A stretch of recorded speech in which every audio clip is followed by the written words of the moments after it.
All right. We'll edit this out, and don't worry, any mistakes that you or I make, which will probably be me, we'll get that all edited out, okay? Okay. All right. All right, here we go. I'm Big Al with Country Music News International. And with us is a young lady that is making her way up through the ranks of country music, country pop, and so much more. And her name is Olivia Lynn. It's great to have you with us. Hiya, thank you so much for having me.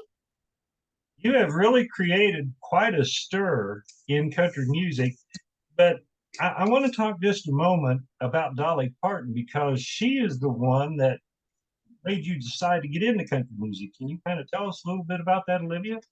Yeah, of course.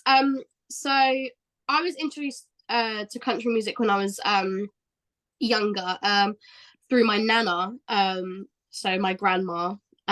She used to, if we'd be driving in the car, she'd put on a CD and it'd be Dolly Parton or Shania Twain, Patsy Cline, songs like that. And from there, I've always had like a love for country, but straight away I never pursued it because when I was younger, I didn't feel as a young person that it was very in. Do you know what I mean? Yeah. But as I got older and, pursued it a bit more, got into songwriting a lot more, and with my songs, I like to storytell, and that's what country's all about. Then, yeah, I kind of, picked up from where I left off in my childhood and pursued it from there. But yeah, Dolly Parton was one of the first ever country artists I ever listened to. Your And web, she's sorry, That's right. I didn't mean to interrupt you. No worries, no worries. All right. So Dolly Parton is the one that got you started in the country music. Let's mention your website, and that is olivialynnofficial.com, correct? Yeah. Yeah. And a lot of people can go and check out all of your music, and you've got Yeah. quite a few singles out. I think uh, Ain't It a Shame? That was a single that you had out, oh, probably about 6, 8 months ago. Uh I I think oh no, it might have been, I think that's more recent. I think from what I remember. That was a few months ago, I'd say. I think yeah, so Ain't It a Shame I released before I Saw Red. So I'd say that was about 4 5 months ago. Well, I'm an old guy, so my time doesn't go as good as yours with a young mind like that. So I know that is a great tune. You're developing a sound. Tell us about that song, Ain't It a Shame? So Ain't It a Shame, with all my songs, I try and make sure that all of my songs are well, not that I try, but all my songs are pretty much personal experiences of mine.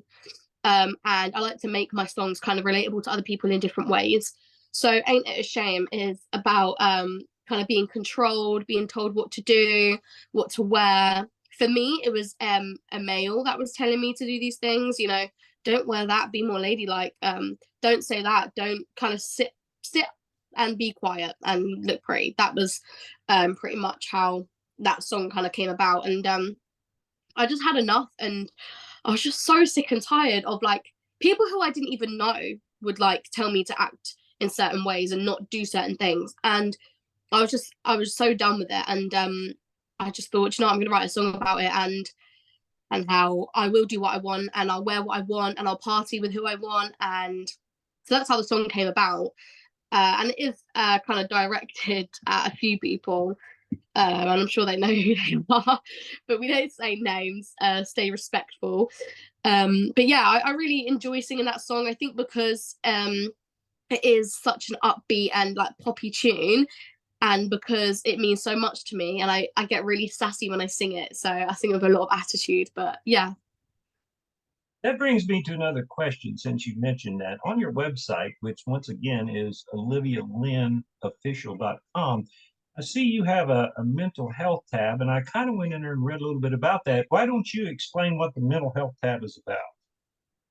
So the mental health tab is kind of I've had my own personal experiences with mental health, and I've struggled with mental health since I started high school. I was severely bullied in high school and I ended up dropping out in year 9, and I was homeschooled. Yeah, at home, and did all my learning from home. Um, so I struggled really badly with. At first, I didn't really open up, and then when I finally did, it was just ways of coping and knowing that things are going to get better. I ended up in hospital. And I just don't want anyone feeling the way that I did, feeling invalidated, feeling that I felt when I was bullied that I didn't have a good enough reason to be bullied. I was a good kid. I was respectful. I got my work done. I had good grades, and people don't really understand that jealousy. Not to sound like that big-headed at all, because that is not the way I want to come across. But because I had good grades, and the kids that were bullying me didn't, little things like that can trigger these situations. And I felt like every time I told someone, oh yeah, I dropped out because I was bullied, it was like, why were you bullied? And then I'd be like, oh, just like, I think it's just kind of a jealousy thing. Like, I was a good kid, I got my grades. Oh, like, that's not really a real reason to be bullied though, is it? And it was invalidated a lot, and it still has been invalidated throughout my whole entire life. And I don't want anyone feeling like their situation or their problem that's going on is too big or too small to talk about, to be resolved. And it does get better. Sometimes it takes a long time. For me, I'm still healing. I'm not fully healed, and I think a lot of people just assume that because I'm older, and I'm doing really good things, which I'm really really proud of, that I'm automatically okay. But I still have bad days. Everyone has bad days, you know. Not everyone's perfect, and it's a harsh reality, but I think people need to know that. And also, it's a good way to, raise awareness to the bullies.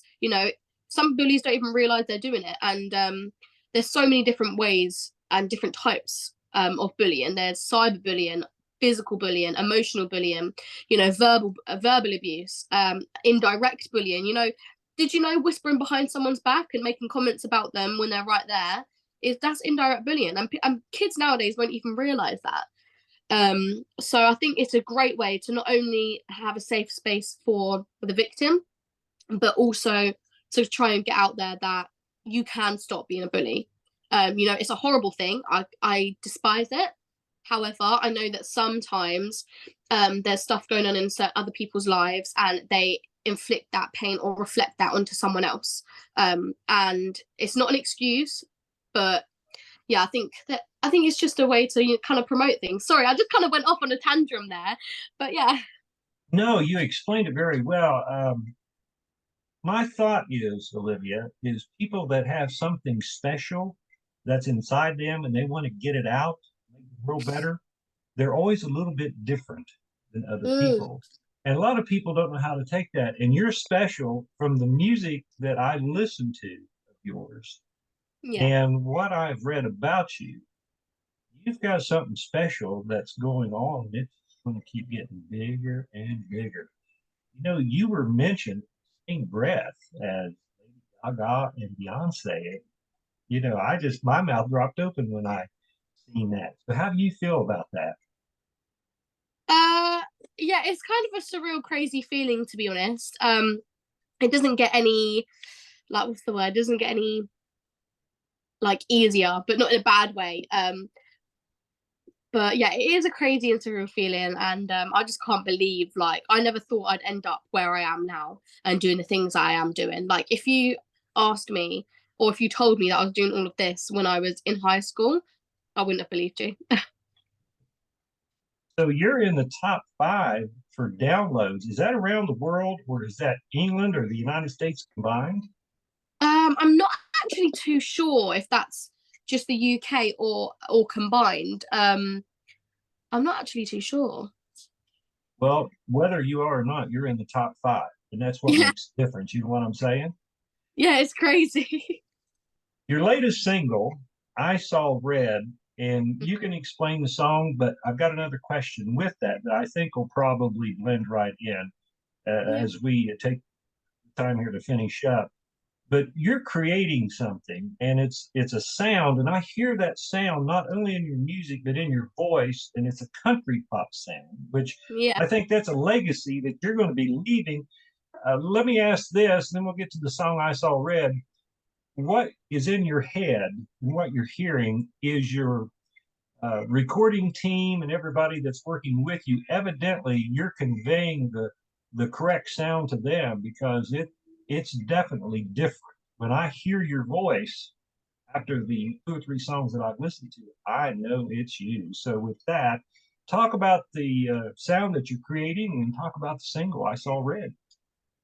Um, so the sound that I'm creating when I started off, I'm so honest in these interviews. Sometimes I'm too honest, but when I first started creating country pop, I stuck to I felt like I was in a bit of a like I had to follow everyone else, do what everyone else is doing, and I'll make it big. So I was like, okay, I'll follow these people, follow these amazing artists. Like, don't get me wrong, they all these artists are amazing, but they're famous because they're doing what they do. And I was just kind of following on from that. And then when I started releasing songs like "I Love It," which was I think the third or fourth song I released, I I produced a new sound, and that was like a country rock mixed with country pop. So country rock pop. I don't really know what to call it, but um, and from there, I obviously then released "Ain't It a Shame" and "I Saw Red," and they just kept getting more. I feel like each song I produce is more me, like it's more country rock pop, which is the genre that I now want to be in. I don't want to just be country pop. I'm really enjoying what I'm working with at the minute, and I think there's a big stigma around country, and I've heard a few I've heard a few artists who are just country, like pure country through and through, are a bit angry that the sound of country is being new different sounds of country are being brought out, so country pop, country rock. And I think that's crazy to me, because if someone is creating a new sound, why would you not want to give it a try? Why would you not want to listen to it? And yeah, so that's kind of where my sounds come from. And I like to compare myself. I don't know why this just came out. I don't know why I did it, but it just did.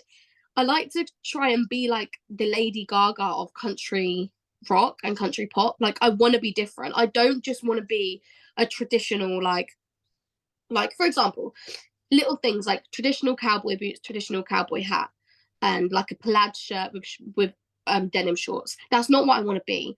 That is beautiful, and that is like amazing. And to all the artists out there who are like that, go you. But for me, there's something inside me that is like, I just want to be different. I don't want to be like everyone else. So for me, it's like hot pink cowboy hat, and like orange cowboy boots, blue cowboy hat. Like, I just want to be different, and not only my image, but my songs and my sound as well. And with all my music, I like to make it relatable. I like to tell a story, make it personable, and I like to, kind of make it in a way so people can interpret my songs how they want to interpret my songs. That was a bit of a rant as well, but that's my sound. No, it's great. Your excitement has got me excited. And Yeah. yeah, really, it does. And I seen that on your videos and on your website. And I really want to have everybody go to olivialynnofficial.com and watch this young lady. And of course, you can pick up all the music right there in her single. But this sound, country pop, I think it's no, I don't think. I believe it's going to be something that people is really going to dig into, especially when they see you out and about on a public stage, because Yeah. you're just natural at it. Thank you. No, thank you so much. Well, listen, thank you so much for taking the time to be with us here on Country Music News International. Everybody, you can follow Olivia, of course, on Country Music News International. And you can go to our website, olivialynnofficial.com, pick up that brand new single, I Saw Red. Olivia, thank you so much. No, thank you so much for having me. Thank you. You know, I wasn't kidding. Your excitement, watching you, your excitement, excited. And you know what I'm saying? You've got a great bright star. You know that young lady, you sure do. Thank you. Thank you so much. Oh, that means a lot. So thank you very much. Well, I've been around with all the older country people years ago. I look like a nobody, and I am. But music is fun, and don't you let anybody tell you it's not. Don't let anybody ever stand in your way. You just keep right on going with it. And anytime you want to talk, you just email me up and we'll do a little interview and let's keep abreast what's going on, okay? Yeah, 100%. I was gonna say, any new music that comes out, I'd love to do another one. That would be amazing. We'll get it done. That's not a problem. Take care of Thank that. You just you so much. contact me or Christian, okay? Yeah. Listen, you have a great day and thank you so much. Thank you so much. You have a brilliant day as well. I sure will. Bye bye, Olivia. Thank you. Bye. Bye.